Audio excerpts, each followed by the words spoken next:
Herkese selamlar. Bu videomuzdaki aracımız Fiat Egea. Güneşlik ve güneşlik ayağı nasıl sökülür onu göstermeye çalışacağım. Araştırmam sonucu bununla ilgili pek bilgi bulamadım. Sökmek veya değiştirmek isteyenler için iyi bir ön bilgi olacaktır diye düşünüyorum.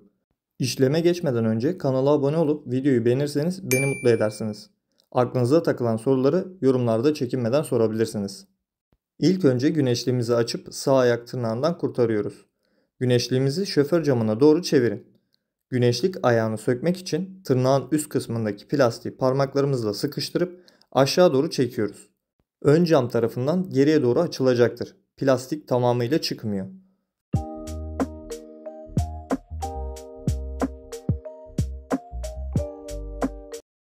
Güneşlik ayağını tutan T25 vida bulunuyor.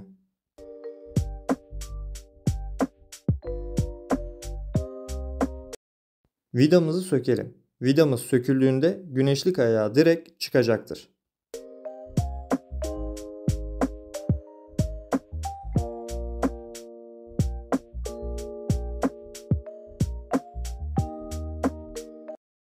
Gelelim güneşlik sökme işlemine.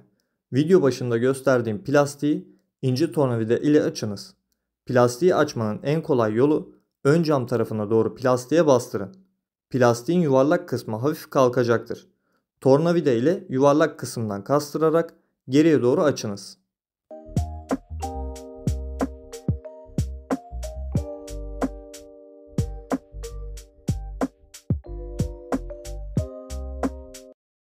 Güneşliğimizi tutan yıldız uçlu vidamız bulunuyor.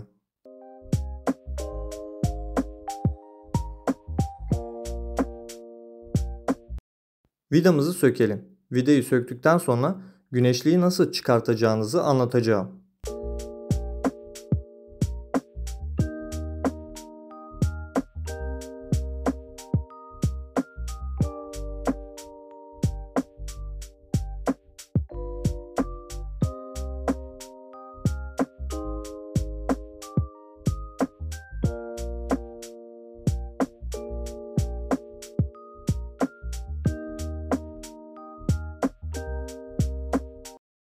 Vidamızı söktükten sonra güneşliği çıkartmak için güneşliği tekrar düze çevirin.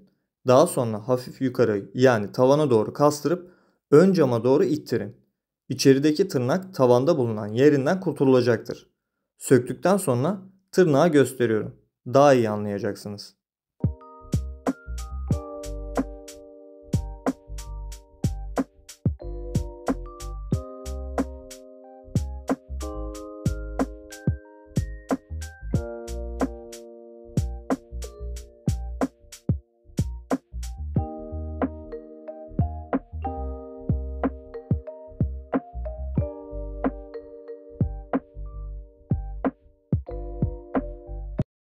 Güneşliği tekrar yerine oturtmak için açma kapama yerini çapraz şekilde getirin.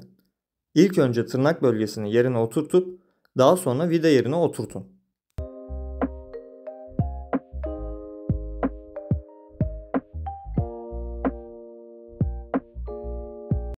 Güneşliği şoför camına çevirip vidamızı takıp sıkalım. Sıkma işlemi bittikten sonra vida plastiğini yerine oturtun.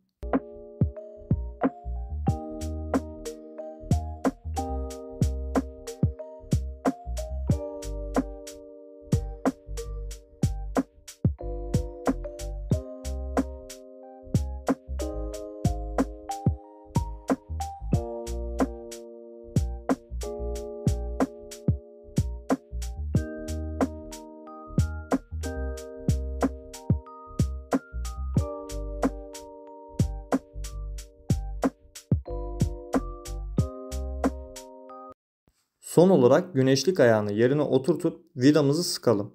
İşlem bu kadar. İnşallah açıklayıcı bir video olmuştur. Kanala abone olmayı, videoyu beğenmeyi unutmayınız. Başka videolarda görüşmek üzere. Kendinize iyi bakın.